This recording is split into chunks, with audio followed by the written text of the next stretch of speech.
No, no, it's deliberate. They stop your heart, and we do this. But sometimes it goes back into rhythm, but you don't know it's stopped. Good evening, or good afternoon rather, starting off on a good note. My name is John and I'm the event coordinator here at McNally Robinson Booksellers. Before we begin, I would like to acknowledge that we are here in Treaty 1 territory, and the land on which we gather is the traditional territory of the Anishinaabe, Aninwak, Anishinaabe, Dakota, and Dene peoples, and the homeland of the Métis Nation. In addition, of course, McNally Robinson Booksellers itself rests on the land once occupied by the Métis community of Roostertown. We are gathered here this afternoon to celebrate the Winnipeg launch of Death on the Island, the debut mystery from Eliza Reid.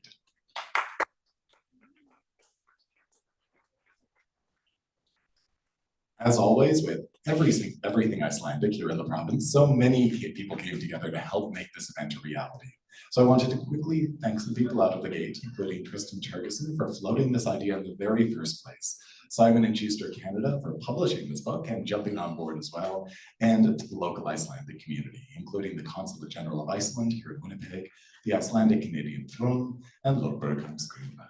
And of course, our wonderful friend, Shelagh Rogers, immediately jumped at the opportunity to host a conversation with our special guest this afternoon. We have a few words of welcome before that conversation. You'll get very sick of my voice in a moment, but I will be fast, which will be preceded by a reading and followed by questions from you, if time permits. So please let those questions percolate over the afternoon. If you are here in person and have a question, just put up your hand and I will wander over to you with this microphone, just to ensure that those watching the live stream can hear the question. For now, I have the pleasure of calling up Consul Vilhelmar Wien to offer a few words of welcome on behalf of the Consulate General of Iceland here in Winnipeg.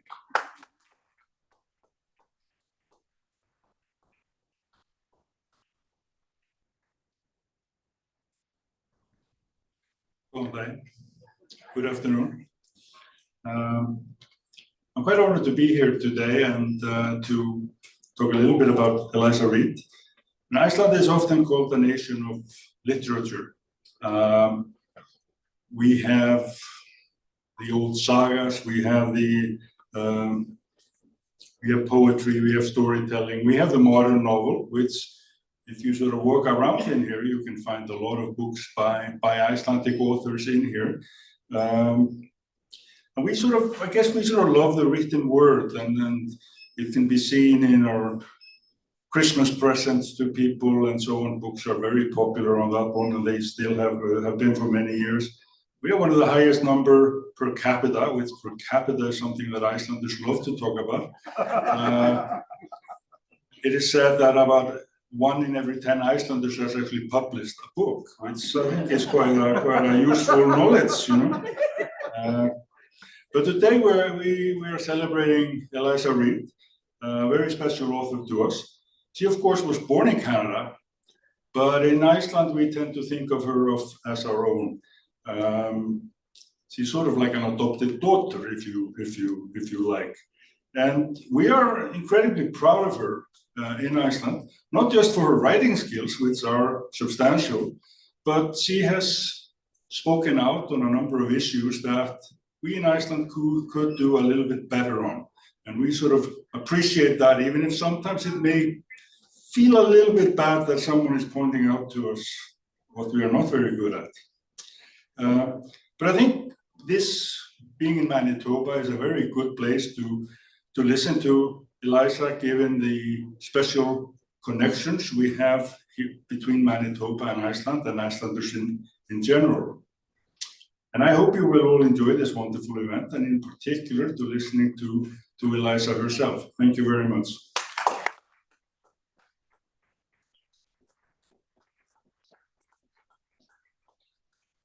Thank you very much, Consul William.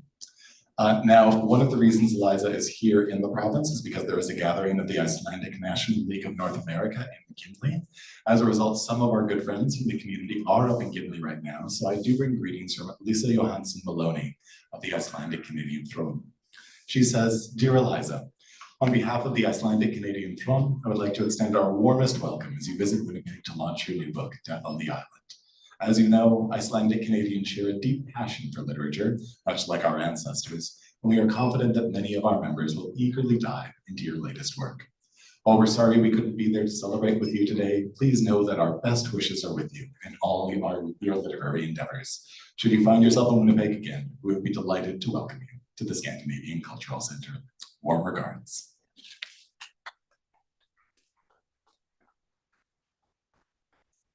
I now have the pleasure of introducing our participants, and then I will let things be. But I will be back at the end with some exciting signing procedural announcements, so please do stand by for that.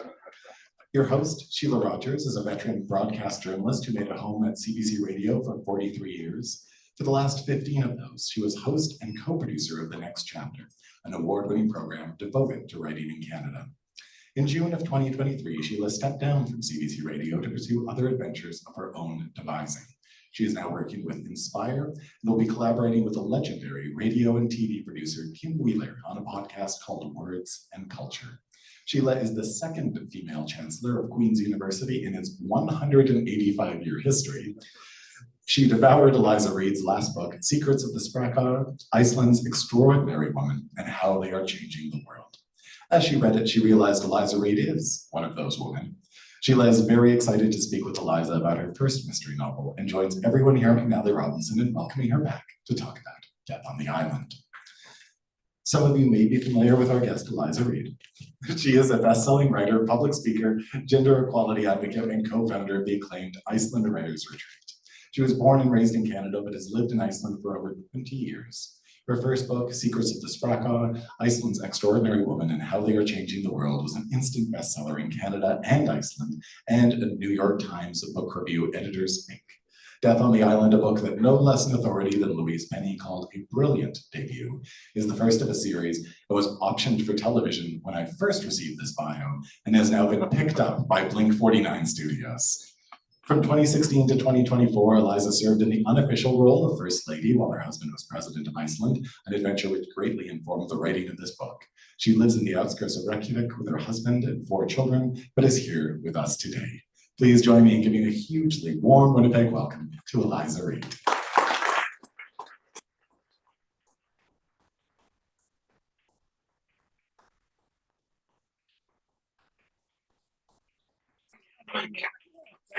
Yeah, sure. Hi everyone, Golan Dayan. You have to forgive me as I was asking Sheila as you walked in, what's the order now? And we were sent a very, very wonderful and detailed list of what to do, which I, of course, was the person who didn't read it. But what a pleasure it is to be here today. As mentioned, I was born and raised in Ottawa, just outside of Ottawa, but my mother was born in Winnipeg. I'm giving you my Winnipeg cred right now, just so I hope you know. There's long text exchanges with my mom last night. She was born in Winnipeg to my grandfather, who grew up in Transcona before Transcona had electricity, and my grandmother, who grew up on Bannerman Avenue and went to Earl Grey School and did nursing at the university. So I have some Winnipeg cred. My mom's first job was at the A&W in Selkirk in the 1950s. So even though I support the Ottawa Senators, I think we're we're okay. And so this is my book, Death on the Island. It's the first novel that I have written.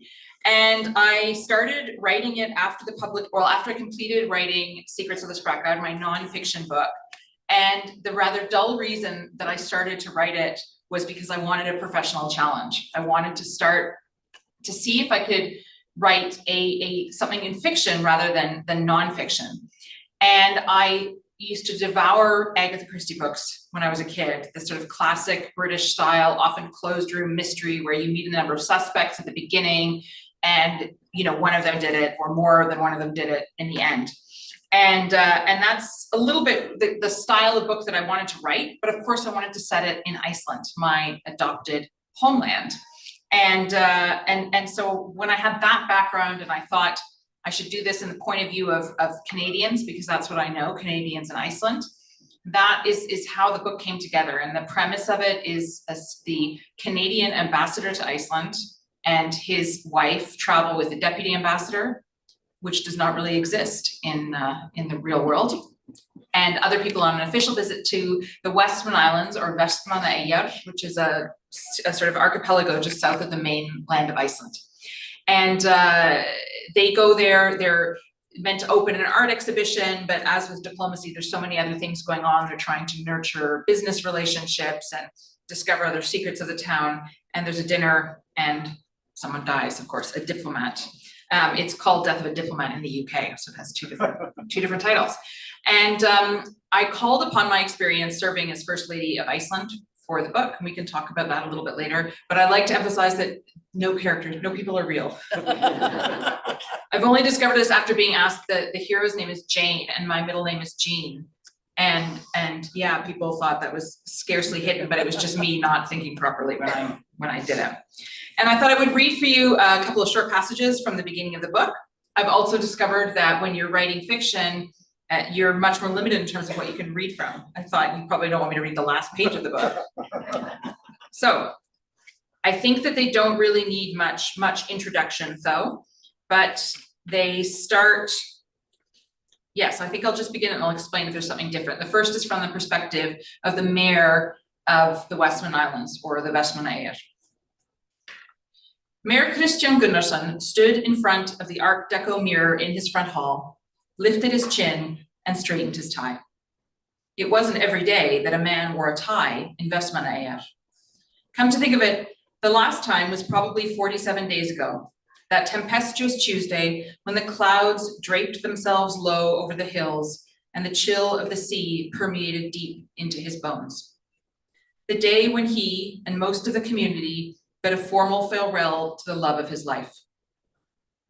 Today's was a different tie though, softer, less expensive, equally professional, yet simpler, brighter. A tie for a happier occasion. And indeed this was, or at least it should be. Kristján had been looking forward to meeting Ambassador Graham Shearer again, this time on home turf. It wasn't all that uncommon for ambassadors resident in Reykjavík to pay one visit or more to the islands during their tenure. Usual postings were 4 years, and the trip involved only a 90-minute car ride and the 45-minute ferry, or in a pinch, a 20-minute flight. The prospect of inclement weather dissuaded some of the less hardy. No one wanted to be stranded on Vestmannaeyjar or forced to endure a 3-hour ferry ride in rough seas if the regular route was considered too dangerous. But now it was autumn. Winter's unreliability had not yet arrived, the days not yet depressingly short. As the seasonal darkness and the unpredictable weather encroached, this was the perfect time to invite the ambassador to the islands. And what better occasion than to officially open his compatriot Hanna Kovacic's new exhibition of images inspired by Icelandic nature. During the winter, people would begin to look inward, to stay inside and away from the elements. And they grew more culturally alert, seeking theater, readings, song. Vestmannaeyjar had a rich cultural life for its size, but with only a few thousand inhabitants, it was inevitably limited. With shorter days, people would be thirsty for art. And Hannah's images showcased the birth of an island, the infinite power of life to find a toehold everywhere. The way her light was beginning to shine in the art world, it would not be long before this town would be far too provincial for her talents, though Kristján doubted Hannah would ever treat these townspeople with such conceit. After all, she had spent years living on Vestmannaeyjar as a scientist. Even though she had moved away rather abruptly 3 years ago, its landscape and its people were surely now part of her soul. He thought she must be excited about her much anticipated return. Tying in its proper place, Kristján sat down on the smooth wooden bench next to the mirror and turned his attention to his shoes. For the second time in 47 days, he took out the black polish and began to burnish them to a shine. He was still shaken after what happened at the budget meeting the previous morning.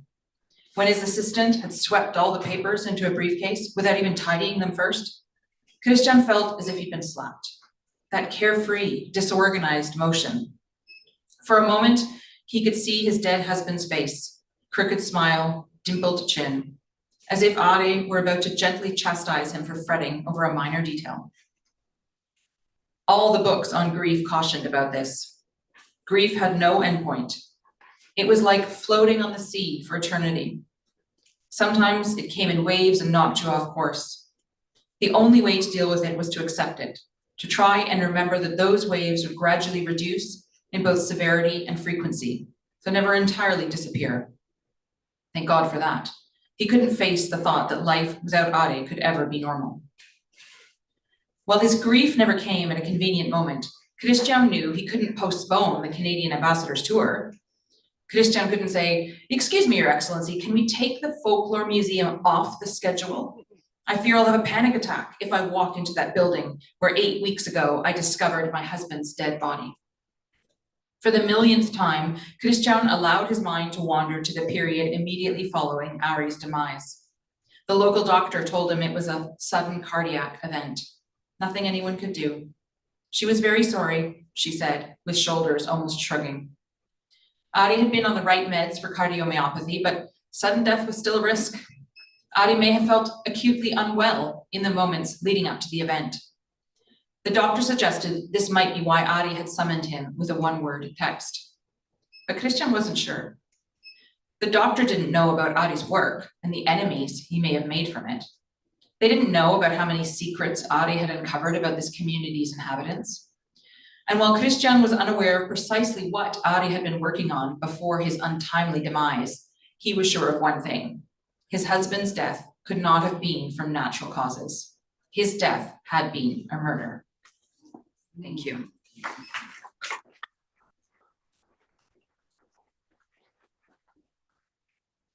And the second short segment I will read is from the beginning of the next chapter in the point of view of our protagonist, Jane, who is traveling with the other delegation on the Herjólfur ferry over to the Western Islands. Has anyone been to Iceland before? Oh, it's like everybody's. Should I do this talk in Icelandic? I feel like I should be doing that. Has anyone been to the Western Islands? No, not bad. So you've taken that ferry though, probably, if you've been over the islands. And this is the ferry trip. Jane felt seasick. She hoped the nausea would not last long into their 2-day visit to Vestmannaeyjar.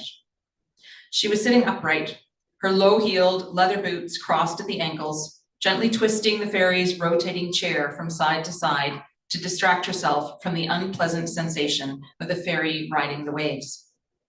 When she focused out the triple glazed window to the horizon, the Herjólfur's rhythmic lurches through the churning North Atlantic were more bearable.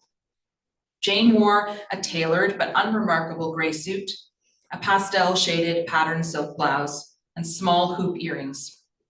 A single strand of pearls encircled her slim neck, while simple diamond engagement and wedding rings completed her jewelry.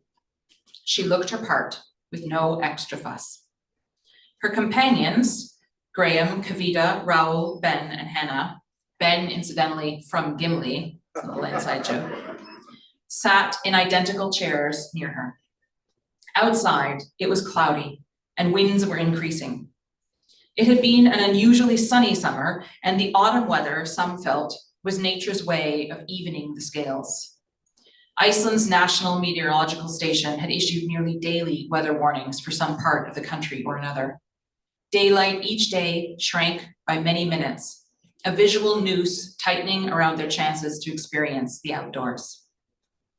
Jane silently chided herself for allowing self-pity to creep into her thoughts. Only a landlubber like her would feel overcome by what was surely no more than a sea breeze.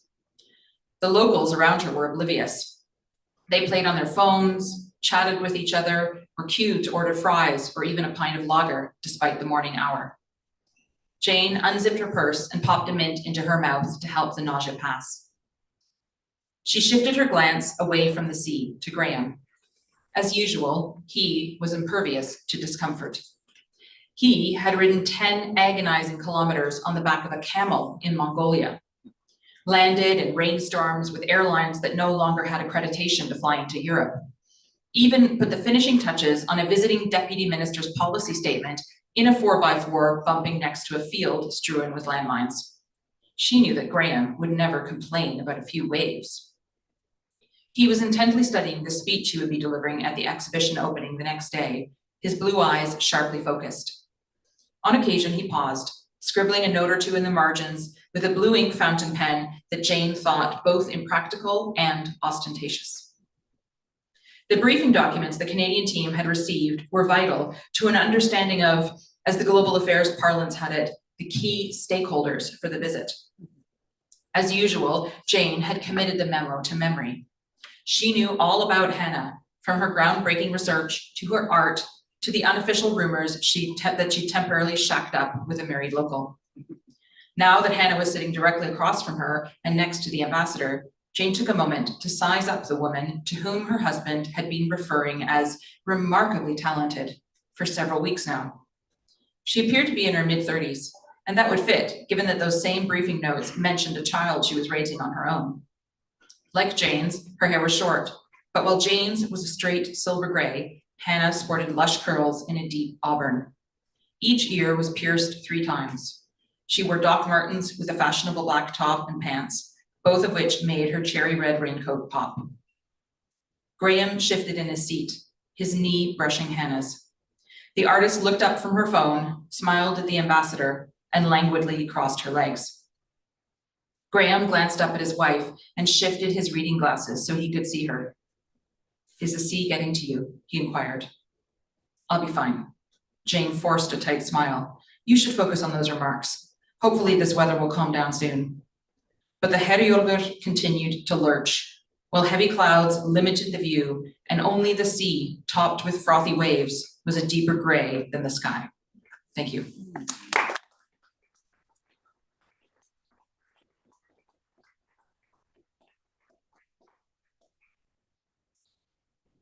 Lovely. Oh, we'll be adjusted first of all, which is always such a pleasure, by the master adjuster.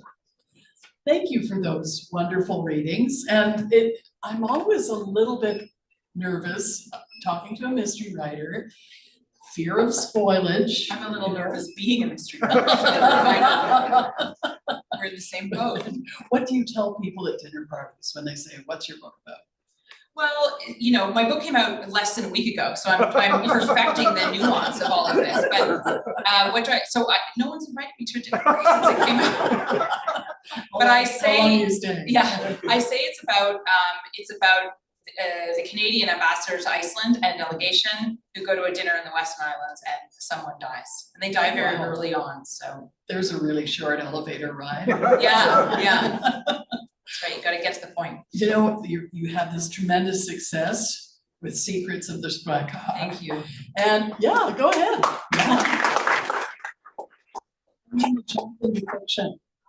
That's a big leap. It is, it's a little scary. Yeah. So you gotta sometimes lean into that uncomfortable feeling, I think. Why did you want to?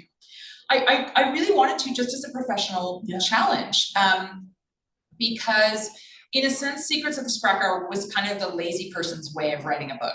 Because I used to write for magazines for a long time, and I did a lot of interviews and profiles with people, and this Secrets of the Sprakkar is essentially lots of different profiles of people tied together with some stories about my own life. And, you know, so a third of the words in the book at least are other people's words. So fiction to me was a way of, you know, testing my own professional skills as a writer, but also in a genre that I really enjoyed. You know, of course I want to write a book that I would enjoy reading. And I hope I haven't kind of ruined mysteries for myself by like seeing how the sausage is made a little bit.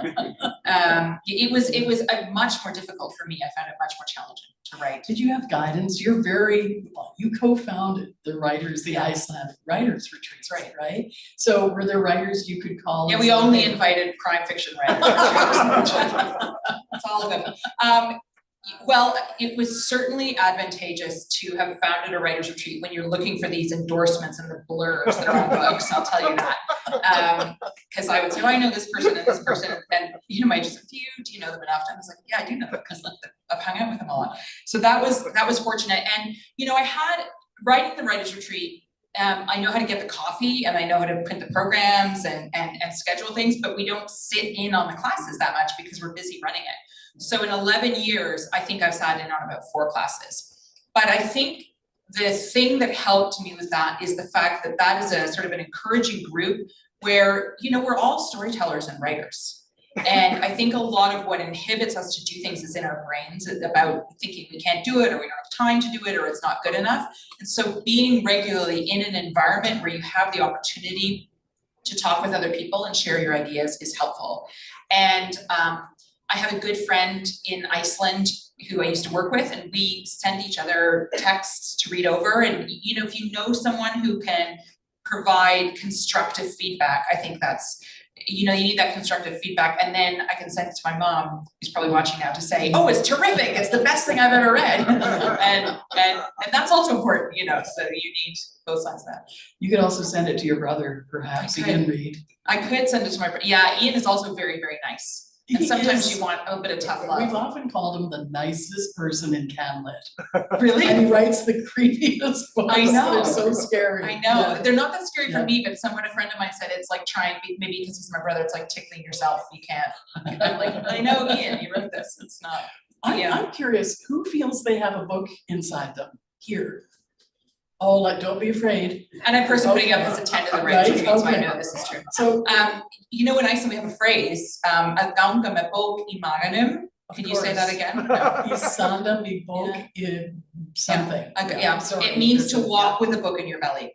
Wow. So it's a Wow. phrase that we kind of all have a story, you know, that we're reading to give birth to. And I love that it's your belly, it's not your heart or your brain, it's like this thing that you're kind of lugging around with you.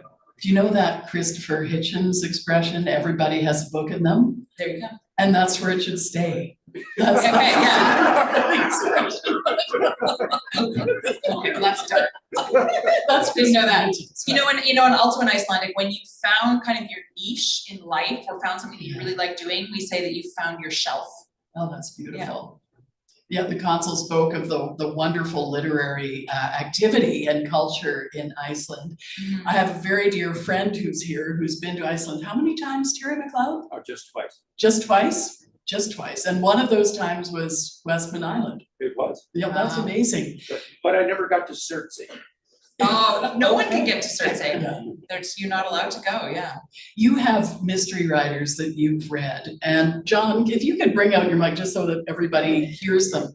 The Iceland mystery noir. Yeah, the Nordic You've read. noir, yeah. Who do you love? Well, I like Arnaldur Ridderson quite a lot, and I've been trying to persuade him to come to Canada so I can talk to him in person. Great. Also, Ragnar Jonasson was here, a number of years ago with one of his children.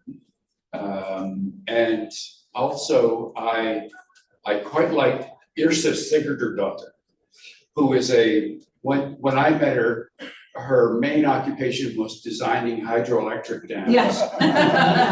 And she also writes very complex stories. Haldur Laxness is dead, but you know, his very famous Independent People book, it is still, I think, a big deal in Iceland. So those are just a few of them. And I managed with Yrsa to get on the cover of the Lögberg-Heimskringla. Oh, really? When she was here, they asked if they could take the picture Yeah, of us together. So yeah, Excellent. so that's a little bit. there are some great, you know, in Iceland, we love to talk about per capita statistics. Yeah. Because we have fewer than 400,000 people, so we probably have more per capita statistics than any other country per capita. And one of those is to do with writers and mystery writers. Haldur Laxness, you mentioned, who won the Nobel Prize for Literature. I used to often say that meant that we had the most Nobel Prizes per capita. Absolutely. Take it. But you know, it's wrong. I'm going to tell you, the Faroe Islands have a Nobel Prize Come winner on. in physics, though. And so I just said, oh, well, in literature then. Yeah. But wait, St. Lucia has a Nobel Prize Oh, winner. that's And amazing. so every time Yeah. you think you've won the prize, someone will put you in your place. So that's it's good to know. Like the senators the other night. Eh? Oh, I'm so thanks a sorry. lot. Well, that maybe. Harsh. But at least it was the leaves. I think that's really great. Yeah, okay. I think I'll take that offline. I want to say thank you to everybody for coming on the most beautiful day we've had in 2025. And there's a fun fair outside, and you could be getting ready for the hockey game. But you're here, and we're very, very grateful. Terry just so beautifully talked about some of the great Icelandic noir writers. Do you see yourself following in that tradition, Eliza? Not really, only in the sense that I think that the Nordic noir style is a little bit different. I would say without, I'm certainly no expert in the area, but the style of mine, I would say, is a little bit more, you'd call this kind of classic British, kind of closed room style where, you know, you're introduced to characters. It's not terribly violent. I don't think you'll stay awake. I hope you want to turn the pages, but I don't think you will have nightmares. And you know, as you'll know as well too, like Yrsa's novels are really gory and creepy and violent, and there's this sort of noir stretch that's very dark and gloomy and kind of depressing. And I think, you know, definitely there's bad weather here, and of course there's secrets and murder and those ingredients of a murder mystery. But the marketing people somewhere with this called it, you know, Nordic noir meets Agatha Christie, which I think is also kind of an insult to Agatha Christie, but you get the idea in terms of the. Yeah, except Ragnar Jonasson Yeah. translated every single Yes, he one did. of Agatha Christie's Yeah. books Oh, that's into amazing. Icelandic. Yes, and I think they're reissuing some of those too now because Ragnar has done very well. Yeah, so there's some great writers. Your book has been described by the American suspense writer as The Good Wife meets Agatha Oh, Christie. yeah, that's right. Series. Yeah. And so let's talk about Jane and her character. First of all, when we meet Jane and Graham, where are we in their relationship? So you know, now I'm even trying to remember, when I first wrote the draft of the book, the whole book, the character of Jane was probably the least developed character. Really? And I think that upon retrospect, I think that was because I was really worried that people would think I was her, that I was trying to project myself on her. And so any flaws or challenges that she had, I thought, well, if I give her this conflict or flaw, people will think that I'm talking about myself.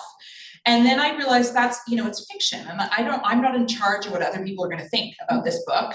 And I have to make the protagonist interesting and nuanced and flawed and all these things, or it's not an interesting book. So I threw all of these things in, and I wrote a long kind of background on her in my mind that I don't know how much of it actually comes into the novel. But I pictured this woman who had a, you know, not a horrible upbringing, but not a great, kind of a troubled upbringing. We know in the book, we find out that she met Graham at university when they were quite young, and he was a little bit, you know, not much older, but a little bit older. And he really kind of represents sort of stability, establishment, kind of this sort of regularity. And for her at that young age was appealing. And get married, they have twins very early. And then she finds herself kind of going around the world following him as his career progresses and kind of plateaus as well, and realizes that she's never really explored what she wanted to do, and is kind of stuck herself in this life. And she also, so she's got a bit of ennui, I guess, and she's a little bit angry at herself for not having done more at an earlier age. She's a little bit cynical, and yet she, you know, kind of likes her husband but doesn't like her husband, you know. So she's kind of at these different moments, but she's liked being in Iceland because she's had an opportunity to do a little bit more. And so when again, without wanting too many spoilers, after the deputy ambassador dies in the first 20 pages. So And it's on the book jacket as well. yeah, also true. Her husband is kind of suspected, and she thinks, well, no, he can't have done this. And she also kind of likes the power and the influence that gives her to be able to help investigate, because the police officer who is working on it is a young man, because the weather was bad, which happens in the Western Islands. And everybody else on duty had gone to Reykjavík for a conference and they couldn't get back. And so this young guy who's super excited for his first investigation, and he's smart, but he's young and inexperienced. And I hope they kind of present good foils for each other. I do indeed. So your experience as First Lady was not Jane's experience as the ambassador's wife. So what I thought at first about exploring the idea of kind of being overlooked as a spouse to somebody, but in the end, I don't think I really explored that too much. I just went more into Jane's character and what she was doing as a person. Certainly what I would say from my own experience that would have informed the book is this kind of outsider's knowledge of Iceland. So someone who didn't grow up in the country but knows it quite well. And you know, I'm not a diplomat, of course, but I've been around them so much, and I've been on many official visits. And so you know, I think really an ambassador wouldn't get such a very detailed, necessarily formal visit in this sense, but this idea of having a schedule that is down to the minute, the idea that you've got one purpose, but you have a secondary purpose, the way that the seating arrangement is done at the dinner, and the small talk you have to make, and the briefing notes, and all of that, I think, comes from my own experience. But you know, it is, just to go on again, it is kind of an homage to the diplomatic service, because I have a tremendous respect for diplomats and for the work that they do. And I think that very often it's misunderstood in some senses as kind of drinking taxpayer champagne or, you know, gallivanting around. And I think that I wanted to showcase a little bit the nuance about it, and also just highlight it a little bit in the sense that this is a very, very old profession. You know, there have been diplomats exchanged for hundreds of years, you know, a head of state sends their representative and their papers and their accreditation, and the process of that is very unchanged, in fact, in a long time, which I think is something beautiful, and in this day and age, something that we need to think about more, the importance of that person-to-person contact rather than just virtually or online or in meetings, and the importance of those personal relationships. I'm really going to digress here and ask you how much of a clothing budget you have as First Lady. I had this much of a clothing budget as First Lady.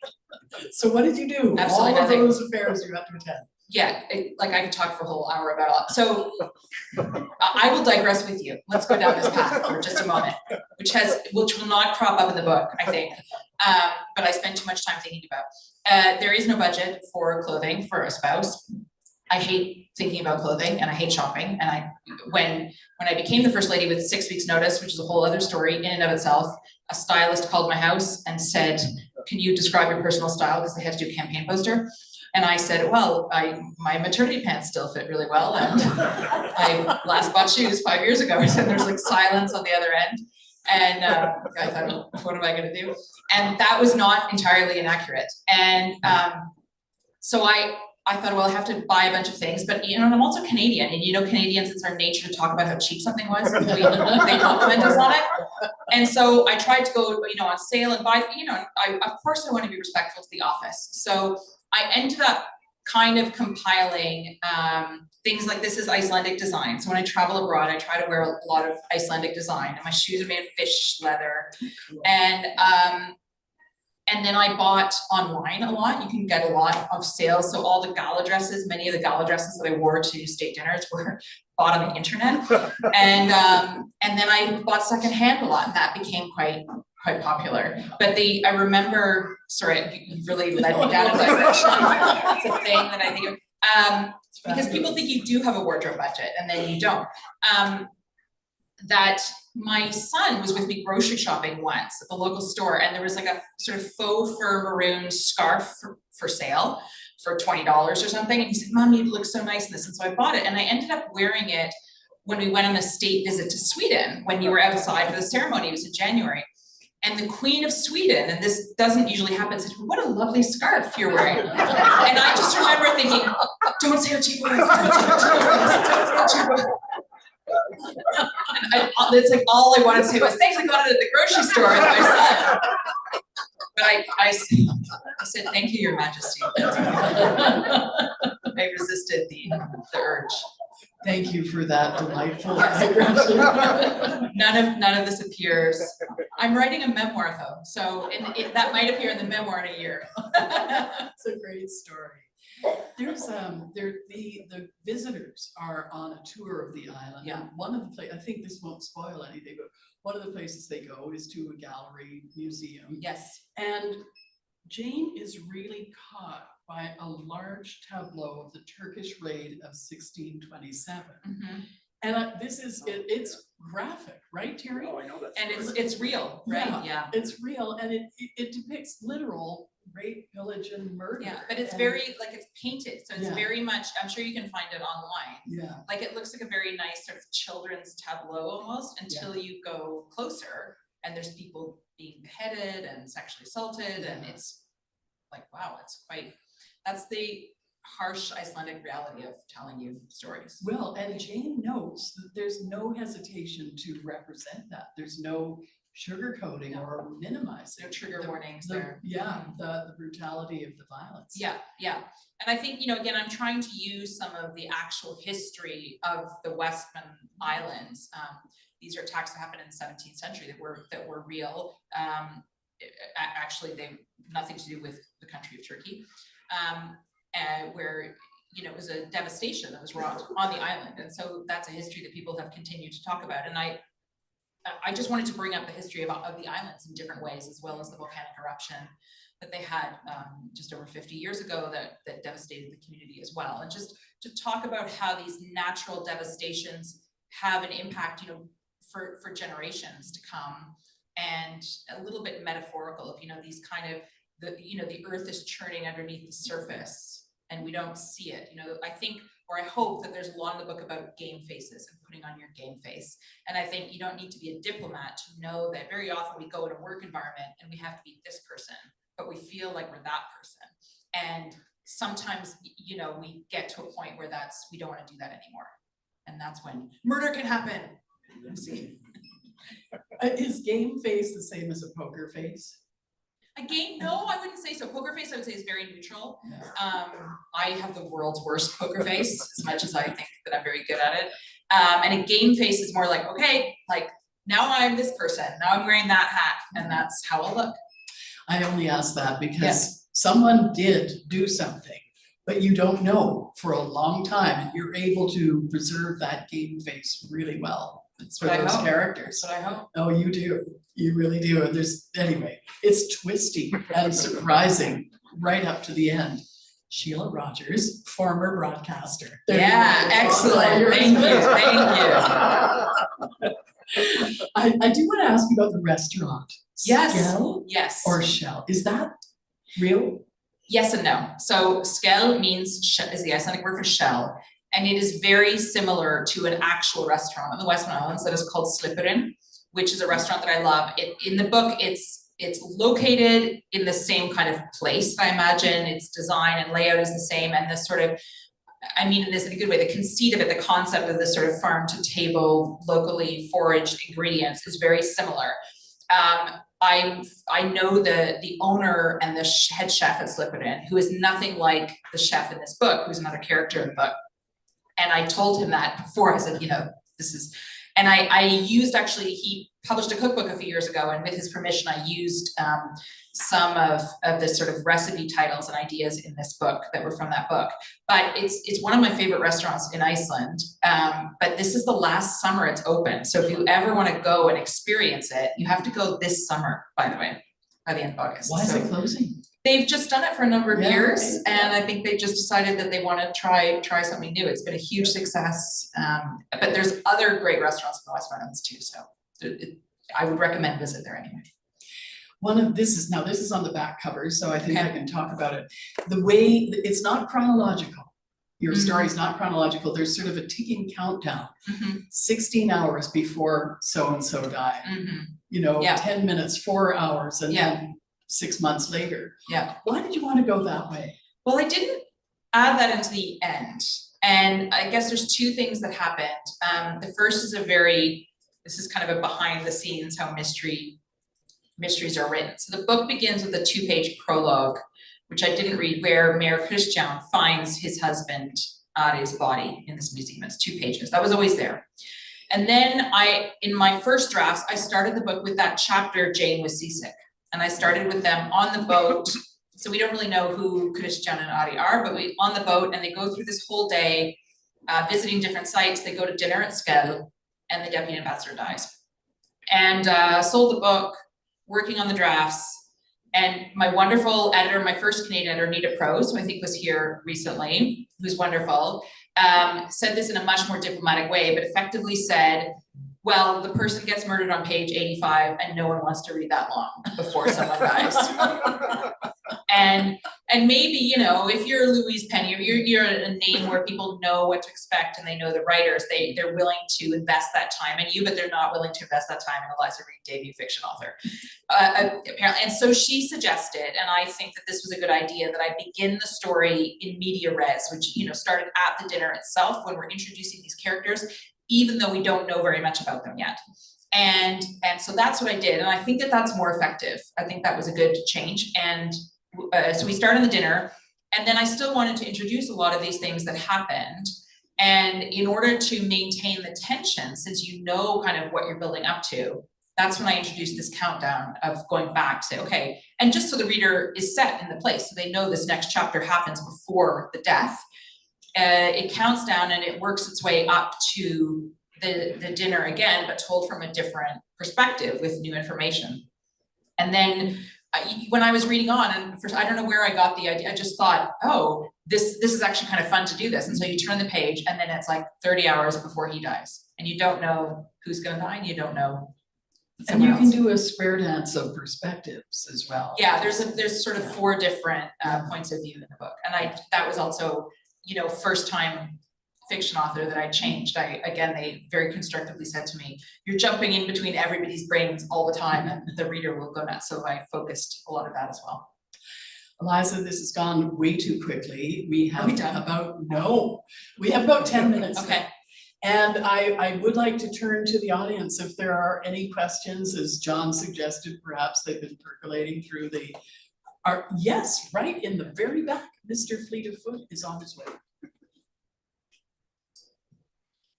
Hi. Hi. My name is Marcelo, and the question is the characters are fictional, but the place is real. So have you any feedback from the locals on you writing a murder mystery? Yeah. You know, based on. Yeah, that's a great question, because that's kind of your biggest critic in a sense, right? That's the people of the Western Islands are the people that I think most about when I wrote this book. And I had locals read it over as well. I mean, I've been many, many times, but just to be sure. And you know, the mayor, as you can see, is one of the stories. I know the actual mayor quite well. And the book came out in Icelandic first. It came out at the end of March. And What's it called in Icelandic? It's called Diplomati, which means more the death of a diplomat, which is the British title of the book, and the title that I wrote actually. And so it has a different looking cover and everything. And it seems to have done well there. And I know I'm going to the Western Islands in a few weeks to do a day to meet with people. And the manager of that folklore museum, it's called something different in the book, but it's also based on a real museum with this real exhibition, has asked me to come and speak there. So hopefully that means I'm not banished from the island. So far I haven't heard anything negative. Thank you for starting us off. There's a question over there. Thank you. Thank you. This is not a paid advertisement, but I have been to the Iceland Writers Retreat and you should go. But one of the things I learned there, if you forgive me for jumping ahead, because you mentioned you were writing a memoir. So I learned a memoir has to have a learning. It's not just, you know, I did this, I did this, I did this. So if you're willing to give us a sneak preview, I'd love to know if you can tease us about that. Sure. So the memoir, it's a little bit, and those of you who heard my keynote last night at the convention might know a little bit. It's of course a story of my time serving as First Lady of Iceland, which in a nutshell happened about, it happened unexpectedly with about 6 weeks notice, and my husband had never run for political office in his life. So it was very sudden. And so I hope the memoir is just, you know, a story about this farm girl from Canada who ended up being married to a head of state. And there's a lot of funny adventures and stories there, but it's really about how we make the most of unexpected moments in life. And it's about how you can be an ordinary person and have extraordinary adventures. And I hope that the tone of that book is sort of funny, and just inspirational in the sense that I hope it inspires people to feel like we can all make a difference in the world. And when fate hands us these crazy things that are good changes, you know, that are positive changes, those can still be scary, but if we lean into them, we can really make the most of them to help do our part in the world. And shop at the grocery store for your clothes, right? That's right, yes, yeah, when you're meeting kings and queens. Why was it 6 weeks? Why was it so sudden? Well, it's a whole long story, but in a nutshell, in the Panama Paper scandal broke in early April 2016. We have a president and prime minister in Iceland. The president is non-political but directly elected. That election was scheduled already for the end of June. And when the Panama Paper scandal broke, it affected our prime minister at the time, whose family was implicated in some of these offshore tax accounts. And my husband, who is a historian by training, was writing a book on the presidents of Iceland and knows the Constitution well and was the pundit called on television to talk about the crisis. And because there was an ongoing presidential election, people just saw this man and were like, that guy should run for president. There was no, the outgoing president said he wasn't gonna run anymore. And people said, this guy knows a lot about the Constitution and when there's crises, and he should probably run. And they literally started calling our house. So it really happened, and that was in April, and the election was in June. Wow. So it really was that. And the next thing I know, I'm like Googling how to curtsy because I'm going to meet the Queen of Denmark. Seriously. Yeah. You'd think that was a metaphor for something that's not, it's actually what it is. Yeah, Michael. First of all, I want to say it's very appropriate that your book has a different title in England and North America because Agatha Christie books That's right. often happen. Yeah. So that's right. A question I love to ask is what books that have nothing to do with what you're doing have you read recently that you really love or that you're looking forward to? Gosh, so the two, I read a lot. In the last 2 years, I've gotten also really into listening to audiobooks. So now I tend to have one book on the bedside table and one in my ear sometimes. And the two that I focus, the genres, I love I like politics books, and I love kind of memoirs about political figures. And I like murder mysteries, and I've read those a bit less. I'm trying to think of a few examples of what I just read. Chris Hadfield's memoir, An Astronaut's Guide to Life on Earth.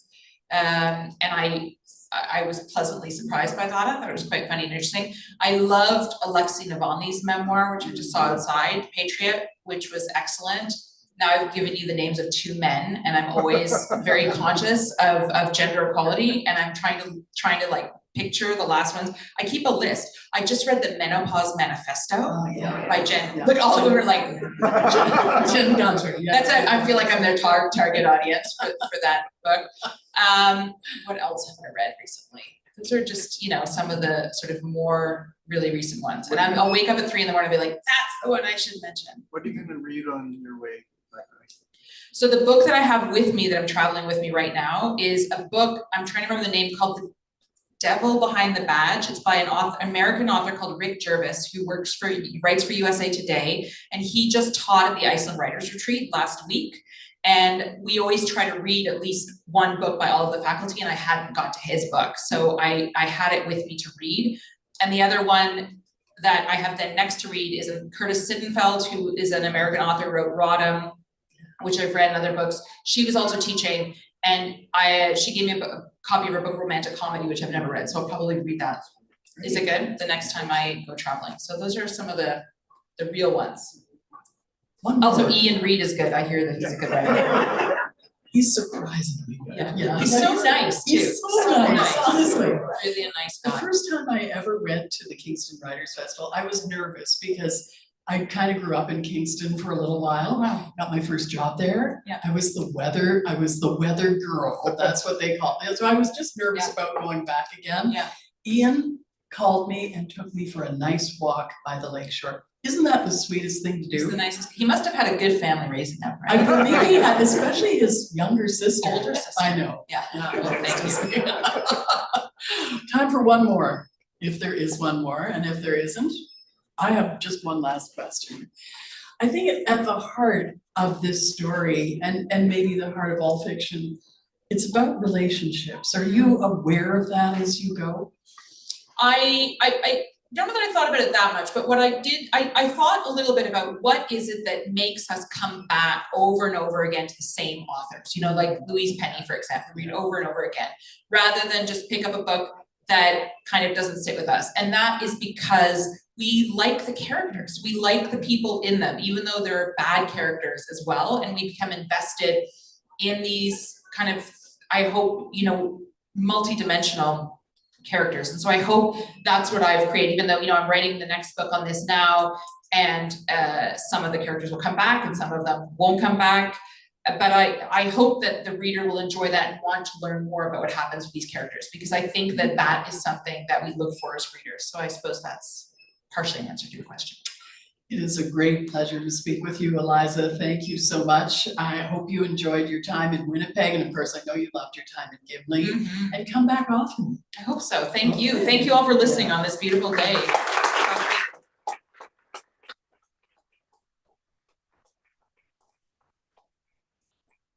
I'm going to continue the gratitude going in just a moment, but first I do have a few words of signing procedure for you.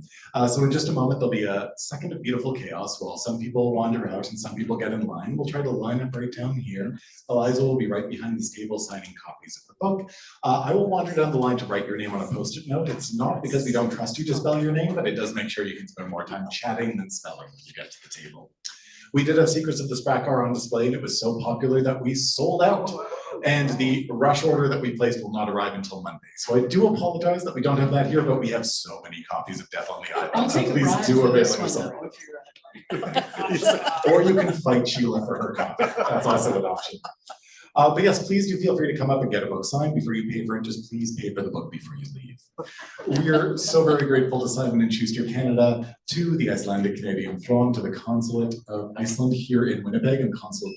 Thank you so much for being here today.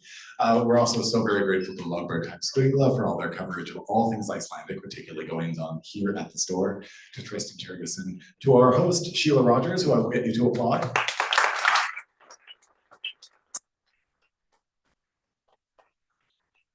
And of course, to Eliza Reid. Thank you all so much for being here.